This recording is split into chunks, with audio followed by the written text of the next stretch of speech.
اور بسم اللہ پڑھ کے بند کرو تو شیطان بھی نہیں کھول پائے گا، ورنہ تو یہ جو لوگ کہتے ہیں نا ہم جنات سے اتنا کام لیتے ہیں، تو کوئی بینک سے پیسے چوری کروا کے بتائیں۔ کانٹیننٹ کے معاشرے میں نماز مغرب کے بعد گھر میں جھاڑو دینے، ناخن کاٹنے، گھر کی چھت پر جانے کو نہ صرف معیوب سمجھا جاتا ہے بلکہ اسے دین اسلام کی روشنی میں منع بھی بتایا جاتا ہے۔ کیا واقعی اسلام میں ان اوقات میں کام کاج کرنا منع ہے؟ اگر ہاں تو پلیز اس کی حکمت بھی بتا دیں۔ پہلے تو کیٹاگوریکلی سن لیں کہ یہ ساری کی ساری ہندوانہ توہمات ہیں جو ہمارے معاشرے میں آ گئی ہیں۔ ایک چیز ضرور ہے، صحیح بخاری اور مسلم کی متفق علیہ حدیث ہے، نبی صلی اللہ علیہ وآلہ وسلم نے فرمایا کہ جب مغرب کا وقت ہو جائے تو اپنے بچوں کو باہر نہ نکالو، اس وقت شیاطین نکلتے ہیں اور وہ بچوں کو اچک لیتے ہیں۔ اور بخاری و مسلم میں حدیث ہے کہ مغرب کے بعد اپنے گھروں کے دروازے کو بند کر دو اور بسم اللہ پڑھ کے بند کرو تو شیطان بھی نہیں کھول پائے گا، ورنہ تو یہ جو لوگ کہتے ہیں نا ہم جنات سے اتنا کام لیتے ہیں، تو کوئی بینک سے پیسے چوری کروا کے بتائیں۔ دنیا کا نظام نہیں چل سکتا۔ اللہ تعالیٰ نے یہ جو ہرڈل ہے وہ سب کے لیے رکھی ہوئی ہے۔ بخاری مسلم میں الفاظ ہیں، اپنے برتنوں کو ڈھانپ دو، خالی برتنوں کو الٹا کر دو اگر ڈھانپ نہیں سکتے، اور اگر بھرے ہوئے برتن ہیں اس کو ڈھانپنے کے لیے کوئی چیز نہ ملے تو بخاری مسلم کے الفاظ ہیں کوئی ایک تنکا ہی اس کے اوپر رکھ دو۔ اور مسلم شریف میں حدیث ہے کہ ایک رات سال میں ایسی آتی ہے جس میں اللہ تعالیٰ کی طرف سے کئی ایک مرض آتے ہیں اور وہ ایسے برتن میں داخل ہو جاتے ہیں جن برتنوں کو کھلا رکھا ہوا ہوتا ہے۔ تو نبی صلی اللہ علیہ وآلہ وسلم نے یہ ساری انسٹرکشنز فرمائی۔ پھر بخاری مسلم میں یہ بھی حدیث ہے کہ نبی علیہ السلام فرمایا رات کو چراغ بجھا کے سو۔ بعض اوقات آپ علیہ السلام نے فرمایا کہ جو وہ چوہا ہے وہ دیے کی بتی کو لے جاتا ہے اور گھر میں آگ لگ جاتی ہے۔ بلکہ بخاری مسلم میں یہ بھی موجود ہے کہ نبی علیہ السلام کے مبارک زمانے میں ایک گھر کو آگ لگی اور سارے گھر والے جل گئے، اور وہ اسی طرح لگی تو آپ علیہ السلام نے منع فرمایا۔ اور اس کو آپ آج کل کے اعتبار سے دیکھ لیں، یہ سوئی گیس کے ہیٹر یا اور بھی آگ والی کوئی بھی چیزیں رات کو بند کر کے سونا چاہیے۔ آئے دن ابھی تک واقعات ہو رہے ہیں کہ لوگ مرتے ہیں۔ لوڈ شیڈنگ ہوتی ہے، جب گیس آتی ہے تو آٹومیٹک ہیٹر تو آپ کو پتہ ہے 15-20 ہزار روپے کا ملتا ہے۔ ہمارے جو عام 2,5-3 ہزار والے ہے ہیٹر، یہ تو جب گیس آئے گی تو دوبارہ چلنا شروع ہو جائیں گے، اور ظاہر ہے وہ پائلٹ بھی بجھ گیا ہوتا ہے۔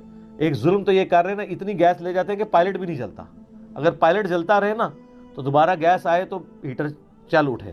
اسی طریقے سے آج کل آپ کو پتہ ہے وہ چونکہ پائلٹ جو بھی گیس نہیں رہتی ہے تو وہ گیزر بھی رات کو بند ہو جاتے ہیں، ورنہ پہلے جو لوڈ شیڈنگ ہوا کرتی تھی نا اس میں پائلٹ بند نہیں ہوتا تھا، اتنی گیس ضرور رکھتے تھے تو رات کو جب صبح فجر کے وقت جب گیس واپس آتی تھی تو دوبارہ گیزر، اب تو روزانہ گیزر بھی آن کرنا پڑتا ہے۔ آٹومیٹک تو تھوڑے لوگ ہی افورڈ کر سکتے ہیں، اتنے مہنگے ہیں۔ تو یہ چیزیں ضرور ہیں۔ باقی یہ توہمات ہیں کہ جی گھر کی منڈیر پہ کوا بیٹھ جائے تو مہمان آ رہا ہے، کالی بلی راستہ کاٹ دے تو یہ کوئی نحوست ہے، شیشہ ٹوٹ جانے کو نحوست سمجھتے ہیں۔ اچھا کہتے ہیں جوتی پہ جوتی چڑھی ہو تو سفر لکھا ہے، تو میں اکثر کہتا ہوں میری جوتی پہ جوتی چڑھا دیں آپ روزانہ کے لیے، میں تو جاتا ہی نہیں ہوں کہیں۔ اس طرح سفر نہیں ہوتا، آٹومیٹکلی بھی کئی بار میری جوتی پہ جوتی چڑھی ہوتی ہے، میں تو مہینوں نہیں نکلتا ہوں، ضرورت ہی نہیں پڑتی۔ تو یہ ہیں ساری چیزیں جو توہمات سے تعلق رکھتی ہیں، اور نبی علیہ السلام نے ان چیزوں کو کنڈیم فرمایا۔ قرآن حکیم میں واضح آیت ہے، سورہ بنی اسرائیل میں 36 نمبر آیت، جو 10 کمانڈمنٹس آئی ہیں نا، 9th کمانڈ ہے وَلَا تَقْفُ مَا لَيْسَ لَكَ بِهِ عِلْمٌ إِنَّ السَّمْعَ وَالْبَصَرَ وَالْفُؤَادَ كُلُّ أُولَٰئِكَ كَانَ عَنْهُ مَسْئُولًا۔ اے انسان کسی چیز کی پیروی اس وقت تک مت کر جب تک کہ تیرے پاس اس کے بارے میں ڈیفینیٹ علم نہ آ جائے۔ بے شک کان، آنکھیں اور عقل، دل یا دماغ کوئی بھی چیز، عقل، اس کے بارے میں تم سے پوچھا جائے گا۔ ان 3 چیزوں کو استعمال کر کے تم نے حق بات تک پہنچنے کی کوشش کیوں نہیں کی؟ اور یہ زلزلہ کیوں آتا ہے؟ اور یہ گائے نے ایک سینگ کے اوپر زمین اٹھا رکھی ہے، جب تھک جاتی ہے دوسرے پہ اٹھاتی ہے تو زلزلہ آ جاتا ہے۔ اب یہ توہمات ہیں، وہ کتنی بڑی گائے ہے، کدھر ہے، سب جھوٹ ہے۔ اسلام ان چیزوں کو نہیں مانتا، یا سائنس پروف کر دے مانیں گے۔ ایکوائرڈ نالج بھی ڈیفینیٹ ہے، ریویلڈ نالج بھی ڈیفینیٹ ہے، لیکن ایکوائرڈ نالج وہ جو یعنی سرٹیفائیڈ ہو تجربات سے۔ مثلا یہ چیز بالکل اسٹیبلش ہے کہ پیٹرول سے آگ بھڑکتی ہے، کبھی ایسا نہیں ہوا کہ آگ کے اوپر پیٹرول پھینکا جائے تو پانی کی طرح اس کو بجھا دے، تو یہ بالکل definite physical phenomena of nature ہے۔ یہ قرآن و سنت کی اتنا حجت ہے، اتنا حجت ہے کہ آپ دیکھیں حضرت ابراہیم علیہ السلام نے نمرود کو جس دلیل پہ خاموش کروایا تھا وہ ہے ہی یہی تھی کہ میرا رب وہ ہے جو مشرق سے سورج نکالتا ہے، اگر تو رب ہے تو مغرب سے نکال کے بتا. تو ہکا بکا رہ گیا تھا کافر. اب یہ سائنٹیفک ایک فینومینا تھا جو حضرت ابراہیم علیہ السلام نے سامنے پیش کیا. اللہ تعالیٰ کے جو یہ فزیکل فینومینا ہیں اتنے محکم ہیں کہ کبھی کبھار ہی ٹوٹتے ہیں. آگ ایک ہی دفعہ ٹھنڈی ہوئی ہے ابراہیم علیہ السلام کے لیے،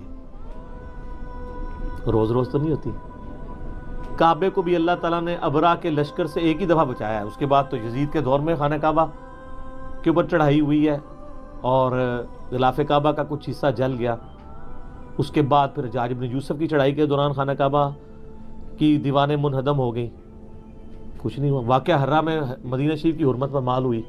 دنیا بقدر ایفرٹ ہے. آپ لاکھ کہتے ہیں بزرگوں نے دنیا کا نظام سنبھالا ہوا ہے، کوئی فرق نہیں پڑتا. تو یہ چیزیں بقدر ایفرٹ چل رہی ہوتی ہیں. باقی یہ جتنے توہمات ہیں کہ شام کے وقت جناب وہ آپ جھاڑو نہیں دے سکتے، کیوں نہیں دے سکتے؟ کامن ہے. ناخن نہیں کاٹ سکتے. اور میں نے تو گھروں میں لڑائیاں ہوتی دیکھی ہیں اس بات کے اوپر. خاوند بیویوں کو ڈانٹ رہے ہیں، مائیں بچوں کو ڈانٹ رہی ہیں رات کے وقت کو ناخن کاٹ لے، اور ان سے یہ پوچھیں کہاں لکھا ہوا ہے تو نہ ان کو پتا نہ ان کو بتانے والوں کو پتا. سارے سنا کے سننی ٹنی پڑھ پڑھا کے سننی بنو. اسلام میں کوئی ایسی چیز نہیں ہے کہ آپ اس کی بنیاد کے اوپر لوگوں کو مصیبت میں ڈال دیں. جو چیزیں منع کرنے والی تھی وہ کر دی گئی ہیں. وہ میں نے آپ کو بتا دیا کہ رات کے وقت بچوں کو نہیں نکالنا آپ نے مغرب کے وقت. وہ ساری چیزیں اپنی جگہ موجود ہیں. اچھا ہوتی کوئی یعنی 10 چیز موجود ہے، اس کے ساتھ صفر لگا کے اس کو 100 کر دیتے ہیں، کوئی اور صفر لگا کے 1000 کر دیتا ہے. اس طریقے سے بڑھاتے چلے جاتے ہیں، غلو کرتے جاتے ہیں. حقیقت میں وہ چیز بڑی تھوڑی ہوتی ہے.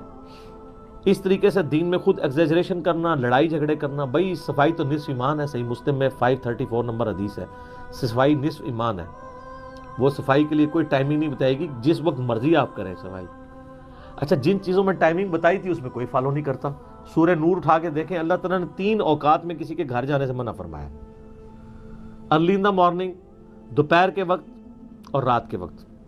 تو مجھے تو بڑا غصہ آتا ہے ایسے لوگوں پہ جو عشاء کے بعد جو ہے وہ مہمان بن کے تو منہ اٹھا کے آ جاتے ہیں.